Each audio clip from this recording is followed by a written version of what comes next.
Hello guys, আসসালামু আলাইকুম। আবারও চলে আসলাম আপনাদের মাঝে ছোট্ট একটি ব্লগ নিয়ে। আজকে আমরা এসেছি ভাতরিয়া ঘাটে।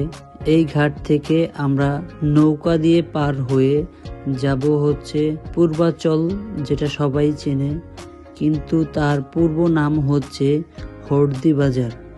তো সবাই আমরা নৌকাতে উঠছি এবং আমাদের সাথে আরও অনেকে উঠছে। এই হচ্ছে ভাতরিয়া নদী, যাকে মানুষ বালু নদীও বলে, কারণ বর্ষাকালে এখানে প্রচুর পরিমাণের ট্রলার চলে। বর্ষাকালে এখানে বেশ কিছু পিকনিকের ট্রলার দেখা যায়, যা দেখতে খুবই দারুণ লাগে, কারণ অনেকে বোটে গান বাজিয়ে এনজয় করে।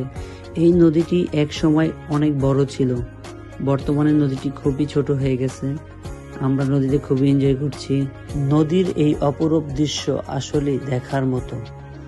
সবাই দূর দূরান্ত থেকে এখানে আসে এই ছোট্ট নদীটি দেখার জন্য এবং নৌকা ভ্রমণের জন্য।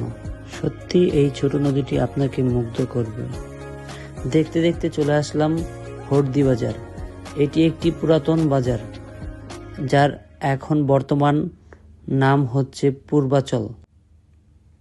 বিশাল অট্টালিকা ও মানুষের ভিড়ে রাজধানীর বুকে মনোরম পরিবেশ খুঁজে পাওয়া ভার। যা আছে সেগুলো হয় মানুষের ভিড়ে কোলাহলপূর্ণ, নতুবা বেড়ানোর অনুপযুক্ত। ফলে সবাই ঢাকার আশেপাশে নিরিবিলি পরিবেশ খুঁজেন সময় কাটানোর জন্য।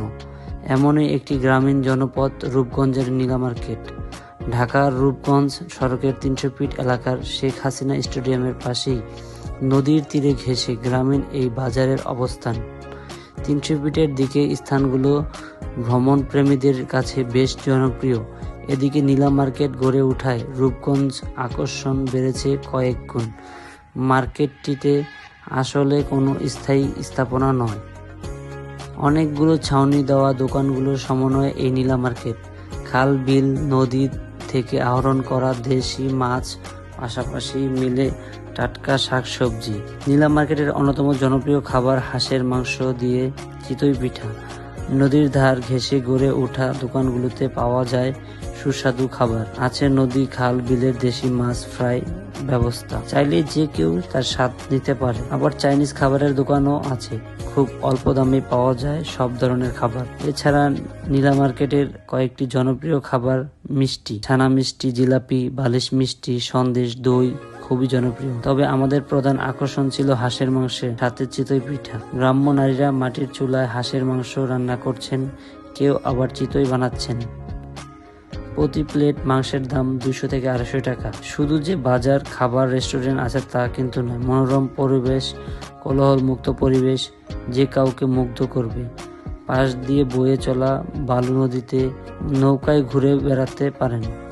আমরা শুধু এই মুখরোচক খাবারগুলো দেখেছি তা কিন্তু নয়, আমরাও সবাই হাঁসের মাংস দিয়ে চিতই পিঠা, চাপটি পিঠা খাওয়ার জন্য একটি টেবিলে বসে পড়েছিলাম।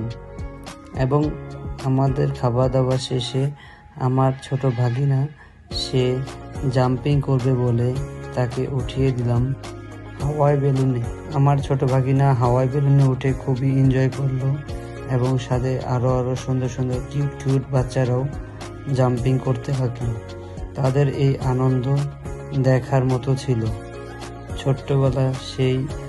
আমার সেই ছোট্টবেলার কথা মনে পড়ে গেল। পার্কে যেয়ে স্লিপ খেতাম। তারপর আমরা একটি নৌকাতে উঠলাম, প্রাপ্তবয়স্ক যারা ছিলাম, কিন্তু এটা ছিল খুবই ভয়ঙ্কর অবস্থা। আমরা দোল খেতে খেতে এক একজন হা মা চিল্লাচিল্লি শুরু করে গেল, কেউ মা বাবাকে ডাকা শুরু করে দিল। আসলে খুব ভয়ঙ্কর ছিল। যারা হার্টের রোগী তারা অবশ্যই সাবধান অবলম্বন করবেন, কারণ এটা ছিল খুবই ভয়ঙ্কর।